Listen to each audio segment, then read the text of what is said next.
जय हिंद मेरे प्यारे विद्यार्थियों, उम्मीद करता हूँ सब लोग बेहतर होंगे। और आज इस क्लास की छोटी सी क्लिप में मैं आप सभी का स्वागत करता हूँ। साथियों, ये क्लास बहुत ही इंपॉर्टेंट है। इस वीडियो में आपको समझाने वाला हूँ क्लास 10 का कंप्लीट केमिस्ट्री। साथियों, इस वीडियो से आपके जो क्वेश्चन पेपर आने वाला है उसे केमिस्ट्री के सारे सवाल हो जाएंगे। इसके नेक्स्ट वीडियो में आपको मैं फिजिक्स और उसके बाद में आपको बायोलॉजी के सभी इंपॉर्टेंट क्वेश्चंस को समझाने वाला हूँ। मैं इस पूरी वीडियो में आपको केमिस्ट्री के बारे में समझाने वाला हूँ, क्योंकि आप सभी को बता सकते हो केमिस्ट्री जो कि रसायन विज्ञान के 4 चैप्टर है, 1 2 3 4। प्यारे बच्चों, याद रखेंगे इन चारों चैप्टर से ही महत्वपूर्ण प्रश्न आते हैं, जिसमें से ये 3 चैप्टर बहुत ही इंपॉर्टेंट है। इससे भी साथियों आपका आईयूपीएससी नामक क्लेचर आ जाता है, कई सारे डेफिनेशंस आ जाते हैं और कई सारे ऑब्जेक्टिव क्वेश्चंस भी आ जाते हैं। इस क्लास को कंप्लीट अच्छी तरीके से आप देखेंगे तो सब कुछ समझ में आने वाला है। प्यारे बच्चों, सबसे पहले मेरे प्यारे साथियों, पहला चैप्टर जो आपका है वह है आपका रासायनिक अपक्रिया। रासायनिक अपक्रिया, रासायनिक अपक्रिया एवं समीकरण। प्यारे बच्चों, अब इसमें से देखिए, मैं आपको कुछ पढ़ाने वाला नहीं हूं, केवल आपको कॉन्सेप्ट क्लियर करने वाला हूं, कैसे क्या क्या होता है। प्यारे बच्चों, सबसे पहले इसमें आपके रिएक्शन के नाम आते हैं, रिएक्शन लिखने के लिए आते हैं। संयोजन अपक्रिया क्या है, आयोजन अपक्रिया क्या है, वियोजन अपक्रिया क्या है, संक्षेप संरक्षण क्या होता है प्यारे बच्चों, संक्षारण क्या होता है, विकृत गंधिता क्या होता है।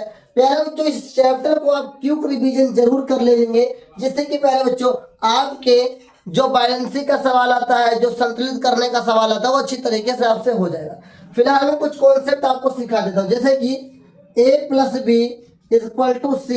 ये कैसी अपक्रिया है? संयोजन अपक्रिया है। जब प्यारे बच्चों हमारे इस तीर के इस साइड में साथियों क्या होता है? अभिकारक होता है। इस साइड में क्या होता है प्यारे बच्चों? उत्पाद होता है। उत्पाद उसे कहते हैं जो अपक्रिया के बाद हमें प्राप्त होता है, उत्पाद। और अपक्रिया से पहले जो हमारे पास होता है उसे अभिकारक बोलते हैं। तो जब 2 या 2 से अधिक अभिकारक हो, प्रोडक्ट अगर सिंगल हो, अगर प्रोडक्ट सिंगल है तो रिएक्शन कैसा होगा? कॉम्बिनेशन रिएक्शन होगा, संयोजन अपक्रिया होगा। लेकिन प्यारे बच्चों, अगर आपका रिएक्टेंट 1 है, प्रोडक्ट 2 से अधिक है, 2 या 2 से अधिक है, तो प्यारे बच्चों रिएक्शन कैसा होगा? आपका डिकम्पोजिशन मतलब वियोजन अपक्रिया होगा। प्यारे बच्चों, ये तो हो गया। अब यहाँ देखिए, AA+BB=AB+BA कुछ इस प्रकार से होता है। इसे बोलते हैं प्यारे बच्चों, क्या बोलते हैं? इसे बोलते हैं द्विविस्थापन अपक्रिया। द्विविस्थापन अपक्रिया, इसमें आयनों का आदान प्रदान होता है। जो इसके पास होगा वो दूसरे के पास चला जाएगा, जो इसके पास होगा वो इसके पास चला आएगा। जब अभिकारकों के बीच आयनों का आदान प्रदान हो सके बोलते हैं प्यारे बच्चों द्विविस्थापन अपक्रिया बोलते हैं। लेकिन इस चैप्टर से सबसे अधिक अपक्रियाएं जो आपके बोर्ड एग्जाम में आने वाली है वो मैं आपको बताने जा रहा हूँ। संयोजन अपक्रिया, वियोजन अपक्रिया, ये तो आपको याद ही होगा। वो नहीं याद है तो इसे जरूर याद कर लें। गलती कहाँ पर होने वाली है, ध्यान देंगे। गलती कहाँ होने वाली है? उपचयन, उपचयन, अपचयन, इसमें गलती होने वाले प्यारे बच्चों। उपचयन का मतलब क्या है प्यारे बच्चों? ऑक्सीजन का जुड़ना, ऑक्सीजन का जुड़ना। प्यारे बच्चों याद रखेंगे, ये कभी कभी बहुविकल्प में पूछ लेता है कि ऑक्सीजन का जुड़ना क्या कहलाता है? प्यारे बच्चों, ऑक्सीजन का जुड़ना उपचयन कहलाता है। और अपचयन का मतलब क्या साथियों? हाइड्रोजन का जुड़ना। प्यारे बच्चों, हाइड्रोजन का जुड़ना, ध्यान देंगे, हाइड्रोजन का जुड़ना मतलब किसी अपक्रिया के किसी पदार्थ में यदि ऑक्सीजन जुड़ रहा है तो अपक्रिया कैसे होगी? उपचयन अपक्रिया होगी। अगर किसी अपक्रिया के किसी पदार्थ में हाइड्रोजन जुड़ रहा है तो बच्चों की अपक्रिया कैसे होगी? अपचयन होगी। आप पलट के कैसे पूछ सकता है? उपचयन में ऑक्सीजन जुड़ता है तो हाइड्रोजन घटता है, और अपचयन में हाइड्रोजन जुड़ता है तो ऑक्सीजन घटता है। प्यारे बच्चों, इसके साथ साथ आपको इसी चैप्टर से जितने भी आपके स्कूल में, आपके नोट्स में आपको रिएक्शन बैलेंस करवा दिए गए, उन सभी का प्रैक्टिस आपको जरूर कर लेना है। वो बहुत ही इंपॉर्टेंट रिएक्शन होते हैं प्यारे बच्चों। आपको क्या कर लेना है? समीकरण को संतुलित करना सीख लेना है प्यारे बच्चों। समीकरण को संतुलित करना सीख लेना है। देन इसके साथ साथ ही आपको संक्षारण, संक्षारण और विकृत गंधिता प्यारे बच्चों, विकृत गंधिता, इस टॉपिक को भी अच्छी तरीके से देख लेना है। अगर आप इन सभी चीजों को अच्छी तरीके से देखते हैं तो आपका ये चैप्टर से आने वाले सभी प्रश्न अच्छी तरीके से हो जाएंगे। मतलब पहले वाले चैप्टर से प्यारे बच्चों या तो रिएक्शन बैलेंस करने के लिए आता है प्यारे बच्चों, अपक्रिया को संतुलित करने के लिए आता है, या प्यारे बच्चों आपके लिखने के लिए प्रश्न और उत्तर आते हैं। प्रश्न और उत्तर कैसे आते हैं, आपको टॉपिक देगा, उसके बारे में डेफिनेशन और उसका रिएक्शन पूछेगा, उदाहरण पूछेगा। जैसे संयोजन अपक्रिया किसे कहते हैं, वियोजन अपक्रिया किसे कहते हैं, विस्थापन, द्विविस्थापन, क्या अवक्षेपण अपक्रिया, उसके बाद संक्षारण, विकृत गंधिता, कुछ इस प्रकार के रिएक्शन आपसे पूछे जाते हैं। इसको आप अच्छी तरीके से तैयार करेंगे। ये चैप्टर हो गया। दूसरा चैप्टर बहुत ही मोस्ट इंपोर्टेंट है, अधिकतर सवाल इससे आने के चांसेस है, और जो मैं दूसरे चैप्टर में बताऊंगा समझो वही आने वाला है, अन्यथा दूसरे चैप्टर से कुछ नहीं आने वाला। दूसरे चैप्टर पे ज्यादा ध्यान देंगे सभी बच्चे। दूसरे चैप्टर का क्या नाम है प्यारे बच्चों, अम्ल, क्षार व लवण। इंग्लिश में क्या बोलते हैं प्यारे बच्चों, एसिड, बेस एंड साल्ट बोलते हैं प्यारे बच्चों। अगर ये दोनों मिल जाएंगे तो क्या बन जाएगा, लवण बन जाएगा। चलो रिएक्शन शुरू करते हैं हम लोग। हम उल्टा पढ़ाते हैं, उल्टा पढ़ाएंगे सीधा आपके दिमाग में घुस जाएगा। कैसे, जब अम्ल और क्षार की अपक्रिया होती है उसे क्या बोलते हैं, लवण बोलते हैं प्यारे बच्चों। लवण किसे कहते हैं, जब अम्ल और क्षार की अपक्रिया के दौरान जो उत्पाद हमें प्राप्त होता है, जो प्रोडक्ट हमें प्राप्त होता है, उसे क्या बोलते हैं, लवण बोलते हैं। घर पे मत करना जो मैं बताने जा रहा हूं, वरना विस्फोटक का काम करोगे, घर ले डूबोगे। तो अम्ल जैसे खट्टा पदार्थ, क्षार कड़वा पदार्थ। तो आइए अम्ल के बारे में थोड़ा सा मैं बता देता हूं, आपको पता होगा लेकिन मैं फिर से बता देता हूं प्यारे बच्चों। अम्ल किसे कहते हैं, जिसका पीएच मान प्यारे बच्चों 7 से कम हो, 7 से कम हो। प्रबल अम्ल के याद रखेंगे, प्रबल अम्ल का उदाहरण भी याद रखेंगे प्यारे बच्चों, HCl सबसे प्रबल अम्ल है प्यारे बच्चों। दुर्बल अम्ल का भी याद रखेंगे, दुर्बल अम्ल, दुर्बल अम्ल में क्या था, CH3COOH आता है। इसका नाम क्या है, एसिटिक एसिड है। सिरका सभी ने खाया होगा, चटनी चाटा होगा, चाटा क्या चाटा, सिरका तो जरूर खाया होगा आपने। सिरका जो अचार जिसको कहते हैं, अचार में एसिटिक एसिड पाया जाता है। फार्मूला होता है CH3COOH होता है प्यारे बच्चों। ये कार्बोक्सिलिक अम्ल समूह का होता है। HCl क्या है, हाइड्रोक्लोरिक अम्ल प्यारे बच्चों। हाइड्रोक्लोरिक अम्ल बहुत ही स्ट्रॉन्ग एसिड होता है, एक भी बूंद पड़ा तो जहां पड़ा वहां गायब हो जाएगा। तो याद रखेंगे अम्ल किसे कहते हैं, वे पदार्थ जिनका पीएच मान 7 से कम होता है उसे क्या बोलते हैं प्यारे बच्चों, अम्ल कहते हैं। अब इसी से अगला सवाल पूछते हैं लिटमस पेपर को लेकर के, लिटमस पेपर को लेकर के प्यारे बच्चों कहता है। तो याद रखेंगे जो अम्ल होते हैं वो क्या करते हैं, वो नीले को लाल कर देते हैं। नीले को क्या कर देते हैं प्यारे बच्चों, लाल कर देते हैं। जो अम्ल होते हैं वो नीले लिटमस पत्र को लाल कर देते हैं। पीएच मान 7 से कम होता है। स्वाद कैसा होता है, खट्टा होता है। इतना मैंने कॉन्सेप्ट बताया है अम्ल का, आप अच्छी तरीके से काम कर ले जाओगे प्यारे बच्चों। अम्ल के बाद क्षार आता है। क्षार का पीएच मान कितना है प्यारे बच्चों, पीएच 7 से अधिक, 7 से अधिक प्यारे बच्चों। ठीक, अब इसका उल्टा करते चले जाओ। इसमें प्रबल क्षार जो आपका आता है, प्रबल क्षार में आपका आता है NaOH प्यारे बच्चों। और दुर्बल क्षार भी कई सारे हैं प्यारे बच्चों, इसके नाम आप याद रखेंगे। इसमें अधिकतर अम्ल से प्रबल दुर्बल पूछता है। लिटमस की बात करें तो लाल को नीला कर देता है, लाल को क्या कर देता है प्यारे बच्चों, नीला कर देता है। याद रखिए, समझ में आया होगा कि साथियों अम्ल नीले लिटमस को लाल कर देता है और क्षार लाल को नीला कर देता है। अब प्यारे बच्चों 2 बोतल आपके पास है, आपके पास बोतल ए और बोतल बी है, ए और बी है। इसे पता करना है कौन एसिड है कौन बेस है, और हमारे चखने की हिम्मत नहीं, चखेंगे पता नहीं जल जाए जुबान। तो लिटमस पेपर का यूज करते हैं प्यारे बच्चों। और लिटमस पेपर का यूज करके हम लोग, अगर लिटमस पेपर हमने ए में डाला, वो लिटमस पेपर हमारा नीला था और नीले से क्या हो गया, लाल हो गया प्यारे बच्चों, तो कैसा होगा, अम्ल। और नीला डाला, कुछ रिएक्शन नहीं हुआ, तो कैसा होगा, क्षार होगा प्यारे बच्चों।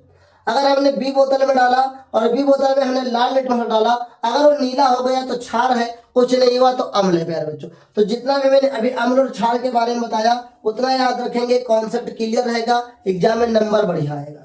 अब लवण से प्यारे बच्चों एक रिएक्शन पूछता है, उदासीनीकरण अपक्रिया। उदासीनीकरण अपक्रिया बहुत चांस होता है आने के प्यारे बच्चों।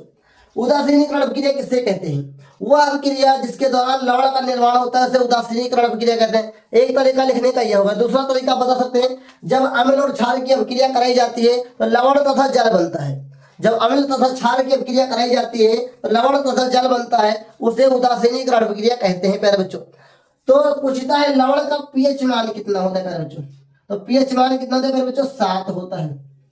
तो पूछता है दूसरा सवाल कि जिसका पीएच मान 7 होता कैसा है, उदासीन होता है। आपके 3 मित्र जरूर हुए होंगे, 3 लोगों से दर्शन हुआ होगा जो बहुत उतावले रहते हैं खूब लड़ाई झगड़ा करने के लिए, लेकिन कुछ ऐसे होते हैं जो शांत तो होते हैं लेकिन जब डकार लेते हैं तो भैया समझ जाओ खतरा ही खतरा है। मतलब वो आपकी चुगली बहुत करते हैं, आपके साथ है, आपकी चुगली कर रहे हैं तो छा रहे हैं, आपके साथ है लेकिन तब भी आपको छुरा भोगने की ताकत रखते हैं सामने से खुल के। तो कैसे अम्ल है, लेकिन तुम्हारे साथ तो है लेकिन ना तुम्हारी तरफ बोल सकता है ना तुम्हारे सामने वाले की तरफ बोल सकता है। मतलब वो उदासीन है, कोई काम का नहीं है। उसका पीएच मान कितना है प्यारे बच्चों? 7 है। और लवण का एक और एग्जाम्पल याद रखेगा, हम लोग डेली यूज करते हैं NaCl, सोडियम क्लोराइड। प्यारे बच्चों कैसा है ये लवण है, इसका पीएच मान कितना होता है? 7 होता है प्यारे बच्चों। इतना मैंने बताया अम्ल क्षार और लवण के बारे में प्यारे बच्चों। अब इस चैप्टर से आपको क्या तैयार करके जाना अच्छी तरीके से वो मैं एक चीज और बता देता हूँ। सबसे पहले प्यारे बच्चों आप सभी लोग पीओपी तैयार कर ले, plaster of Paris, very important. Plaster of Paris बनाने का रिएक्शन याद करें, किससे बनता है? जिप्सम से बनता है। कब बनता है ये भी याद करें। पीओपी के बनाने का तरीका, उपयोग और रासायनिक गुण भी याद करेंगे प्यारे बच्चों। इसके बाद आप याद रखेंगे Na2CO3 पॉइंट Na2CO3.10H2O, ये प्यारे बच्चों क्या है? वॉशिंग सोडा है प्यारे बच्चों। वॉशिंग सोडा, धावन सोडा, इसको अच्छी तरीके से तैयार करेंगे। इसको कैसे बनाया जाता है प्रयोगशाला में, इसको कैसे बनाया जाता है, इसका उपयोग याद रखेंगे और इसके भौतिक और रासायनिक गुण दोनों याद रखेंगे। फिर आप याद कर लीजिए प्यारे बच्चों NaHCO3 क्या है साथियों? Baking soda. Baking soda, baking powder जिसे कहते हैं साथियों, इसके बनाने की विधि, इसका उपयोग, इसकी सारी क्रियाएं याद रखेंगे। तो आपका इन तीनों से कोई एक आपके पेपर में भी दिखेगा। लेकिन इसके साथ प्यारे बच्चों एक और याद रखेगा, ब्लीचिंग पाउडर का नाम सुना होगा आपने। Bleaching powder is very important for your exam. इसे सवाल कई सारे पूछता है कि क्लोरीन जैसी गंध किससे आती है? क्लोरीन जैसी गंध किससे आती है मेरे बच्चों? ब्लीचिंग पाउडर से आती है। ब्लीचिंग पाउडर से क्लोरीन जैसी गंध आती है मेरे बच्चों। इतना मैंने आपको बताया पहले और दूसरे चैप्टर से, जितना मैंने बताया सब जाके तैयार करो, सब जाके तैयार करो। आगे केमिस्ट्री के 2 चैप्टर से सवाल आ जाए। कहां से पूछेगा? एक सवाल पूछता है ताजे दूध का पीएच मान कितना होता है? तो सर ताजे दूध का पीएच मान जो होता है 5.6 के आसपास होता है, 5.6 के आसपास होता है। लेकिन ये सवाल पलट के पूछेगा कि ताजे दूध का पीएच मान यदि 5.6 है तो जब ये दही बन जाएगा तो इसका पीएच मान घटेगा कि बढ़ेगा? सर पीएच मान घटेगा। कैसे घटेगा? आइए थोड़ा सा टाइम दीजिएगा पीएच स्केल के बारे में। पीएच का पूरा नाम पावर ऑफ हाइड्रोजन या पोटेंशियल ऑफ हाइड्रोजन। इसमें 0 से 14 तक होता है। कभी कभी पूछ लेता है कि पीएच स्केल पर अंकित अंक कितने होते हैं साथियों? तो पीएच स्केल पर अंकित अंक जो होते हैं 0 से 14 तक होते हैं, 0 से 14 तक होते हैं। बीच में होता है 7 प्यारे बच्चों, बीच में 7। जहां 7 से कम है तो अम्ल है, 7 से ज्यादा है तो क्षार है, और 7 है तो प्यारे बच्चों क्या है? उदासीन है। अब जो जितना करीब होगा उतना क्या होगा? अम्ल कम होगा। जैसे कि यहां पर मान लेते हैं कि आपका 6 है, यहाँ पर ये 5 है, यहाँ पर 4 है, यहाँ पे 3 है, यहाँ पे 2 है, यहाँ पर 1 है। तो प्यारे बच्चों अगर किसी का पीएच मान 1 है इसका मतलब ये क्या है? बहुत ही प्रबल अम्ल है प्यारे बच्चों। लेकिन अगर किसी का पीएच मान प्यारे बच्चों 5 है तो कौन प्रबल होगा? 1 वाला प्रबल होगा, 5 वाला दुर्बल होगा। क्योंकि 7 के जो जितना करीब है वो उतना ही कमजोर होगा। जैसे कि हमारे ताजे दूध का पीएच मान 5.6 था जो कि 7 के करीब है। कम खट्टा होता ताजा दूध जो होता भैंस के दूध जाता है। अब यार बच्चों वो दही बना, दही बनेगा तो क्या होगा? खट्टा होगा, और जब खट्टा होता है तो पीएच मान घटता है क्योंकि जो जितने दूर जाएगा उतने खट्टा होगा। तो याद रखेंगे ताजे दूध का पीएच मान 5.6 होता है। और प्यारे बच्चों जैसे जैसे दही में परिवर्तन होता है प्यारे बच्चों वो क्या होता है? पीएच मान घट जाता है, पीएच मान घट जाता है। ये सारे कॉन्सेप्ट आप याद रखेंगे तो अम्ल और क्षार वाले चैप्टर से जितने भी सवाल पूछ सकता है सब तैयार हो जाएंगे। जितना मैंने बताया पीओपी, धावन सोडा, वाशिंग सोडा, ये सब अच्छी तरीके से आप तैयार करेंगे। केमिस्ट्री आपकी बहुत ही बेहतरीन तरीके से हो जाएगी, ये मैं गारंटी लेता हूँ क्योंकि मैंने बहुत मेहनत से पढ़ाया है ये सभी चीजों को। आइए तीसरा चैप्टर क्या है? मेटल नॉन मेटल, धातु और अधातु। तो इसका डंका बजा दो भाई, मिटा दे। चलिए ध्यान से देखिएगा, जितनी चीजें मैंने बताया है इसको आप अच्छी तरह नोट करके आप तैयार करके ही एग्जाम में जाएंगे। फिर बाद में मत कहिए सर आपने पढ़ाया तो था लेकिन सर लिख नहीं पाए क्योंकि हम पढ़ के नहीं गए थे। तो सर उस समय सर कुछ नहीं कर पाएंगे और आपका कोई भी पावर वहां नहीं काम आएगा, कुछ भी नहीं कर पाएंगे जी। तो क्या करना है, पढ़ के जाना है। एक निगाह देख लेना तुम उसको, दिल उस पे तुम्हारा आ जाएगा। और जब एक बार दिल लग जाता है किसी से तो फिर उसकी हालत नहीं देखी जाती। कठिन है या आसान वो तुम्हारे माइंड पे डिपेंड करता है, सब्जेक्ट पे डिपेंड नहीं करता है प्यारे बच्चे। तैयार हो ना, शुरू करें। तो चैप्टर 3 जो आपका है प्यारे बच्चों, वो कैसा चैप्टर है आपका, मेटल एंड नॉन मेटल का है।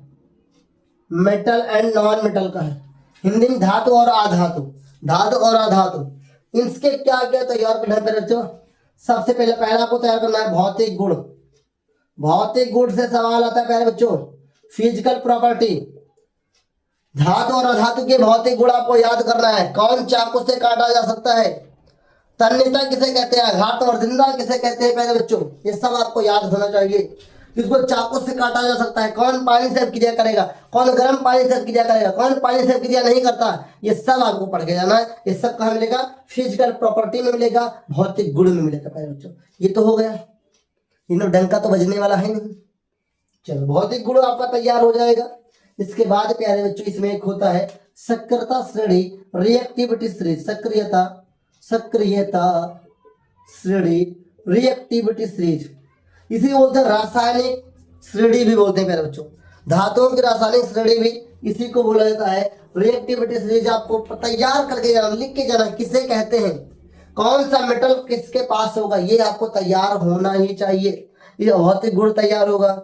इसके बाद आपको क्या होना चाहिए प्यारे बच्चों, खनिज होना चाहिए तैयार। खनिज एवं अयस्क तैयार होना चाहिए और अयस्क का प्यारे बच्चों उदाहरण भी तैयार होना चाहिए। खनिज किसे कहते हैं, वे सभी धातुएं या वे सभी पदार्थ जिनको पृथ्वी के खनन द्वारा निकाला जाता है क्या बोलते हैं, खनिज कहते हैं।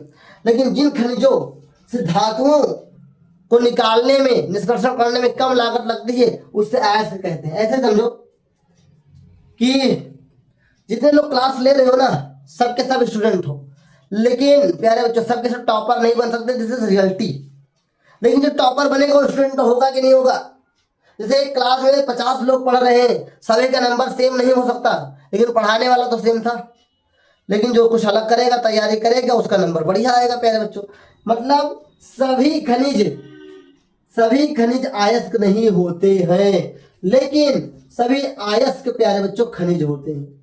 कहने का मतलब जो टॉपर होगा वो स्टूडेंट रहा होगा, लेकिन सभी स्टूडेंट टॉपर नहीं बन सकते हैं। प्यारे बच्चों आप याद रखेंगे मरकरी का निष्कर्षण। प्यारे बच्चों अगर आप पूछता है मरकरी का निष्कर्षण, मरकरी का निष्कर्षण, ये सवाल पूछा ही जाता है। मरकरी का अयस्क का नाम है सिनेबार, और सिनेबार का निष्कर्षण कैसे होता है ये तैयार कर लेंगे। एक होता है एल्युमिनियम का प्यारे बच्चों बॉक्साइड होता है, उसको आप तैयार कर ही लेंगे। देन इसके बाद प्यारे बच्चों 5वां नंबर वेरी इंपॉर्टेंट है, इसके बाद आप तैयार करेंगे निस्तापन एवं भर्जन। निस्तापन एवं भर्जन प्यारे बच्चों, इतना तैयार करने के बाद और भी मैं कुछ देख लेता हूँ जो कि एनसीईआरटी के थ्रू मुझे भेजा गया होगा। ये कुछ होगा मेरे पास क्वेश्चंस में, तो आप तैयार कर ही लेंगे प्यारे बच्चों। एक होता है प्यारे बच्चों आयनिक यौगिक, ये 6 नंबर पे आयनिक यौगिक। आयनिक यौगिक किसे कहते हैं प्यारे बच्चों, इसे आप तैयार कर लेंगे। मजाक में मत लेना, फिर बाद में पछताना पड़ेगा, तो फिर कमेंट मत कर देना कि सर कमेंट कर रहा हूँ और मैं लिख के कुछ नहीं आया। ठीक, चलिए जो मैंने अभी आपको बताया सक्रियता श्रेणी, इसका दूसरा नाम है अभिक्रियाशीलता श्रेणी। इसी को बोलते हैं रासायनिक अभिक्रियाशीलता श्रेणी, रिएक्टिविटी श्रेणी। पहले इतना मैंने तीसरे चैप्टर में बताया है। अगर आप इन सभी चीजों को अच्छी तरीके से तैयार कर लेते हैं तो एक भी सवाल आपका तीसरे चैप्टर से नहीं छूटने वाला है। इसमें कॉन्सेप्ट काम करता है, दिस इज रियलिटी। लेकिन जब तक इस तीसरे चैप्टर को, जिन टॉपिक्स को मैंने बताया अच्छी तरीके से नहीं पढ़ोगे, नहीं तैयार करोगे तो नहीं होगा। जो सत्य है मैंने सत्य बता दिया। अब जो चौथा चैप्टर आपके केमिस्ट्री का है बहुत ही इंपॉर्टेंट है, क्योंकि हमें लंबा इसमें जगह चाहिए, तो इसको रफ कर रहा हूँ, ध्यान से इसको उतार लो, स्क्रीनशॉट ले लो। लेकिन स्क्रीनशॉट लेने से कोई जिंदगी नहीं बदलती, आपके फोन में तमाम स्क्रीनशॉट होगा। वीडियो को पॉज करो, रोको, इन सभी टॉपिक्स को लिखो, फिर आगे बढ़ो, क्योंकि स्क्रीनशॉट अगर से काम बन जाता, आपकी गैलरी चेक कर लो, पता नहीं कितने स्क्रीनशॉट आपने लिया होगा, लेकिन आज तक यूज नहीं किया होगा। सही बात बता रहा हूँ, बुरा लग सकता है, गुस्सा आ सकता है कि सर जी सब का बक रहे हैं क्लास के दौरान, लेकिन जो सत्य है वो मैं तो बताऊंगा सर जी। आज जो चौथा चैप्टर में बताने जा रहा हूँ बहुत ही इंपॉर्टेंट है, और अगर इसको मिस किया तो कई क्लास कई नंबर आपके छूट सकते हैं, तो इसको छोड़ना मत भैया। चौथा चैप्टर क्या है? Carbon and its compound, carbon एवं इसकी होगी। चौथा चैप्टर साथियों क्या है? कार्बन एवं इसके यौगिक। ओके मेरे बच्चों, अब सबसे पहले कार्बन की संयोजकता पूछता है प्यारे बच्चों। कार्बन की संयोजकता होती है 4। ये पूछेगा कहाँ? 10 नंबर के सवाल में, 1 नंबर के सवाल, बहुविकल्पीय एमसीक्यू में पूछेगा। फिर कार्बन की वैलेंसी इसी का नाम है, संयोजकता इसी का नाम है। कार्बन के कितने बॉन्ड बनाता है? 4 बॉन्ड बनाता है। कार्बन के अपर रूप तो प्यारे बच्चों याद रखेंगे ग्रेफाइट, हीरा, पता है हीरा जतनवा हुई है, तो हीरा का नाम सुना है कि नहीं सुना है? कोयला, ये सब क्या है प्यारे बच्चों? कार्बन का अपर रूप है साथियों। कहते ना कोयले से हीरा बनता है, लेकिन हर कोयला हीरा नहीं होता है प्यारे बच्चों। तो कार्बन के अपर रूप ग्रेफाइट, हीरा, कोयला प्यारे बच्चों याद रखेंगे। और ये कार्बन की वैलेंसी 4 हो गई। अब इस चैप्टर से अगर हम बात करें तो सबसे पहला आपको याद होना चाहिए सहसंयोजी आबंध किसे कहते हैं? सहसंयोजी आबंध किसे कहते हैं? आबंध किसे कहते हैं? इंग्लिश में कोवैलेंट बॉन्ड किसे कहते हैं प्यारे बच्चों? दूसरा आपको तैयार करना ही करना साथियों, हाइड्रोकार्बन, इसे बच नहीं सकते हो। हाइड्रोकार्बन, हाइड्रोकार्बन कितने प्रकार के होते हैं? 2 प्रकार के होते हैं, एल्केन और एल्कीन। एल्केन किसे कहते हैं? वे हाइड्रोकार्बन जिसके कार्बन और कार्बन के बीच में एकल बंध होता है उसे एल्केन कहते हैं मेरे बच्चों। वे हाइड्रोकार्बन जिनके कार्बन और कार्बन के बीच में डबल या ट्रिपल बंध होते हैं, क्या बोलते हैं? क्या बोलते हैं? असंतृप्त बोलते हैं। अब अगर डबल बॉन्ड है प्यारे बच्चों, देखिए कार्बन कार्बन के बीच में सिंगल बॉन्ड है तो एल्केन होगा प्यारे बच्चों। ओके, कितना होगा? एल्केन होगा। लेकिन अगर कार्बन कार्बन के बीच में डबल बॉन्ड है प्यारे बच्चों तो इसे क्या बोलते हैं प्यारे बच्चों? एल्कीन बोलते हैं।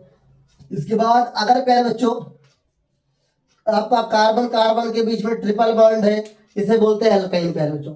ये होता है संतृप्त, ये दोनों होते हैं असंतृप्त के अंतर्गत आते हैं प्यारे बच्चों। इसका जो पहचान है और नाम में लास्ट में ENE नहीं बल्कि ANE लिखा होगा।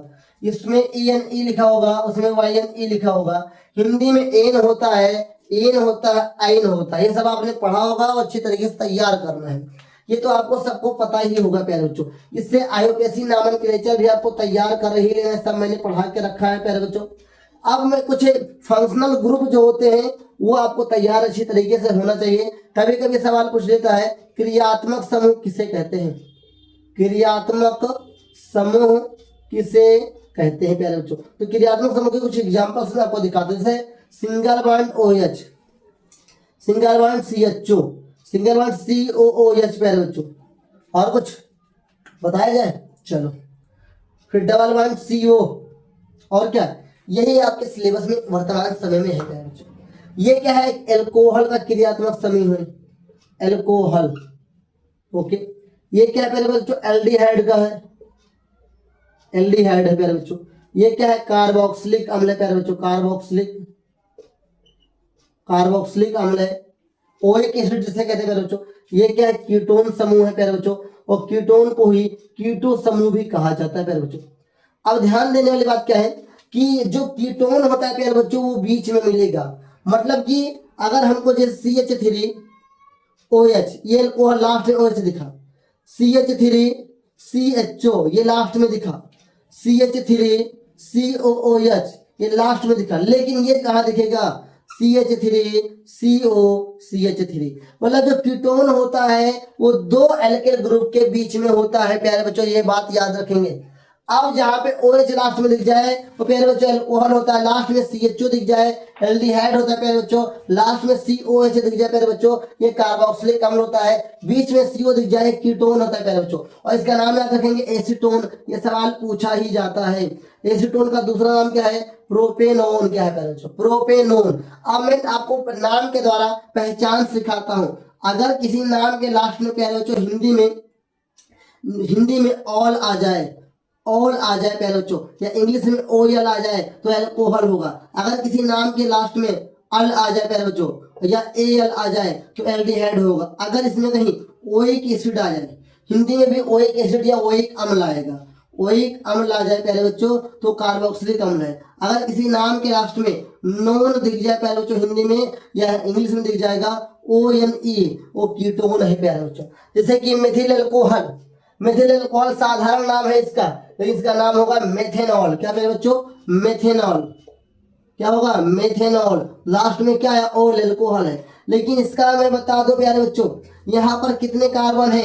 यहाँ पर 2 कार्बन, एक कार्बन यहाँ पे, एक कार्बन यहाँ पे प्यारे बच्चों, और कार्बन नंबर 2 का नाम है प्यारे बच्चों एथ नाम है। तो क्या नाम होगा? एथेनॉल। एथेनॉल क्या नाम होगा प्यारे बच्चों?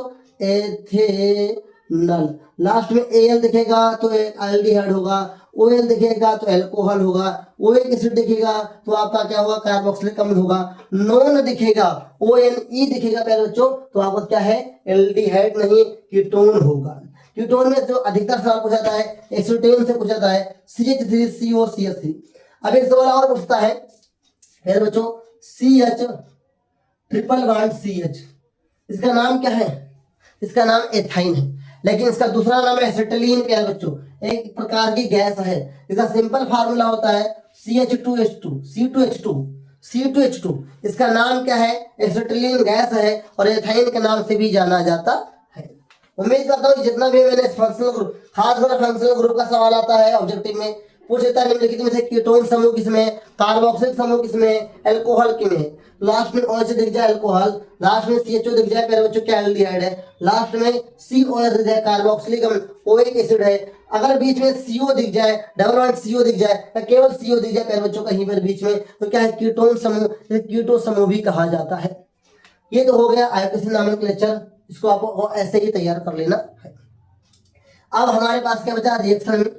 सबसे पहले आपको इसमें आपको डिफिनेशन क्या याद रखना है? एथेनॉल, एथेनॉल एवं एसिटिक अम्ल क्या है मेरे बच्चों? एथेनोइक अम्ल जिसे बोलते हैं एथेनोइक अम्ल। ध्यान देंगे, एथेनॉल एवं एथेनोइक अम्ल के भौतिक गुण एवं रासायनिक गुण मैं बता दे रहा हूं, ध्यान देना। एथेनॉल एवं एथेनोइक अम्ल के भौतिक एवं रासायनिक गुण अच्छी तरीके से करना है। अब एथेनॉल का एक चीज और मैं बता देता हूँ, सवाल कभी कभी पूछ लेता है वह कौन सा पदार्थ है या कौन सा अल्कोहल है जिसका औद्योगिक और ईंधन दोनों के रूप में उपयोग होता है? प्यारे बच्चों एथेनॉल है। एथेनॉल वर्तमान के समय में भारत के पेट्रोलियम जितने भी गाड़ी जितने भी पेट्रोल है उस समय में एथेनॉल मिलाया जाता है। इसलिए गाड़ी की स्पीड कम हो जाती है और तेल का रेट कम हो जाता है प्यारे बच्चों। तो एथेनॉल एक प्रकार का ऐसा कंपाउंड है हमारे पास साथियों जो कि ईंधन और औषधि दोनों के रूप में उपयोग किया जाता है। एथेनॉल का उपयोग आपने देखा होगा। तो प्यारे बच्चों कच्ची दारू किसे कहते हैं? CH3OH, इसका नाम है मेथेनॉल। प्यारे बच्चों याद रखना मेथेनॉल क्या है? मेथेनॉल मैथिल अल्कोहल है प्यारे बच्चों। एथेनॉल का सिंपल नाम क्या? एथिल अल्कोहल है प्यारे बच्चों। अब एक सवाल और पूछता है उसको भी मैं लगे हाथ बता ही देता हूँ। आपने देखा होगा चींटी या मधुमक्खी काट लेती है तो आपके हाथ सूज जाते हैं, उसमें क्या होता है? फॉर्मिक अम्ल क्या होता है? HCHO।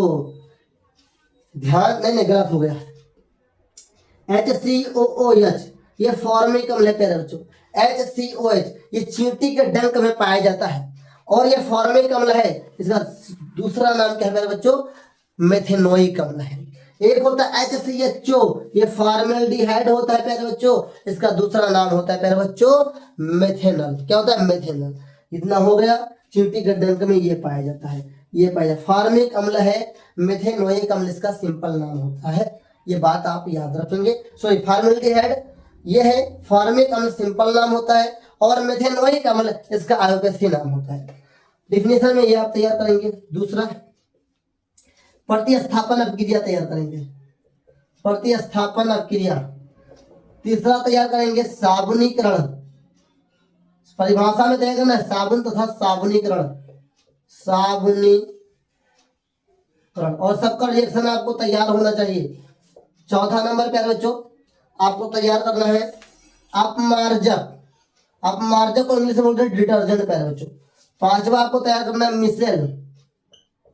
आपने देखा होगा साबुन से जब कपड़ा धोया जाता है, साबुन से जब नहाया जाता है तो छोटे छोटे क्या बोल जाते हैं, बूंदे, या बोलते हैं क्या बोलते हैं उसे, छोटे छोटे फुहारे टाइप का होता है साथियों, फेना टाइप का निकल आता है, उसे मिसल कहा जाता है। ये इससे आप तैयार करेंगे और इतना तैयार कर लेंगे तो आपका रिएक्शन और इसकी परिभाषाएं आपकी इसी तरीके से तैयार हो जाएंगे।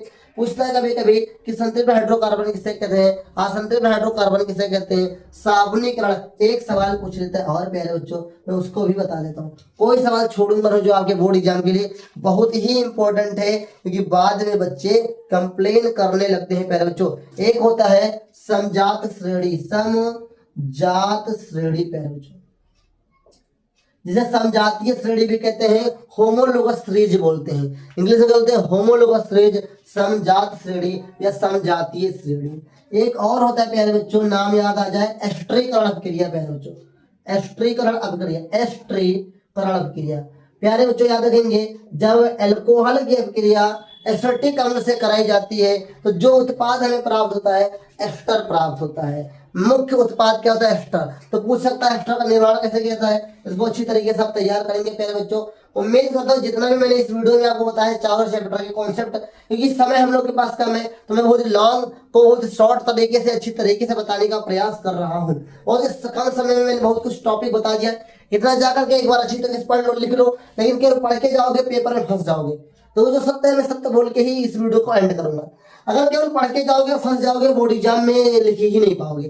कब तक नहीं लिख पाओगे, जब तक बोर्ड एग्जाम की अच्छी से प्रैक्टिस नहीं होगी।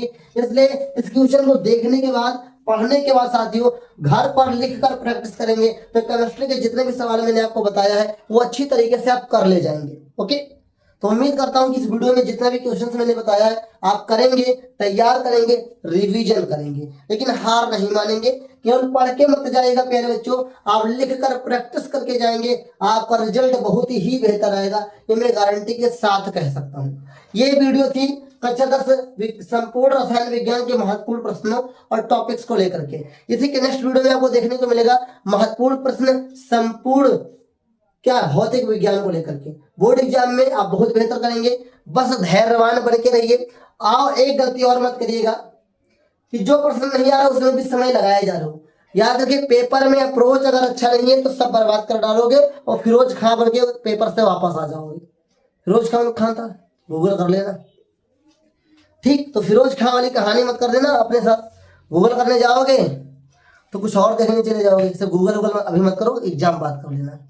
क्या करना है, क्वेश्चंस लिखना है, प्रैक्टिस करना है। जितने भी क्वेश्चन का प्रैक्टिस कर सकते हो, पढ़ के मत जाओ, केवल लिख के जाओ, लिख के तैयार करके जाओ। जितने ज्यादा लिखोगे लास्ट टाइम उतने ज्यादा फायदा होगा। ये मेरा पर्सनल एक्सपीरियंस है, कई बच्चों पे मैंने प्रैक्टिकल भी किया है, इसलिए मैं बहुत विश्वास के साथ कह सकता हूँ कि जितना ज्यादा आप लिख कर घर से जाओगे प्रैक्टिस करके, उतने ज्यादा एग्जाम टाइम में आपका धैर्य बना रहेगा और आप कम समय में भी ज्यादा क्वेश्चन अटेम्प्ट कर पाएंगे। Best of luck for your future, for your exam. मेरे साथ आपका साइंस का एग्जाम बहुत ही बेहतर जाएगा, क्योंकि मैंने साइंस को लेकर के बहुत मेहनत किया आप सभी के लिए। अगर वीडियो अच्छी लगी हो तो अपने दोस्तों तक शेयर जरूर करिएगा और लाइक करके मेरा मोटिवेशन जरूर बढ़ाइएगा। चैनल पर पहली बार सब्सक्राइब करिए एक नेक्स्ट वीडियो के लिए, और इसी प्रकार की वीडियो को देखने के लिए चैनल पर बने रहें। जय हिंद, वंदे मातरम, भारत माता की जय। साथी।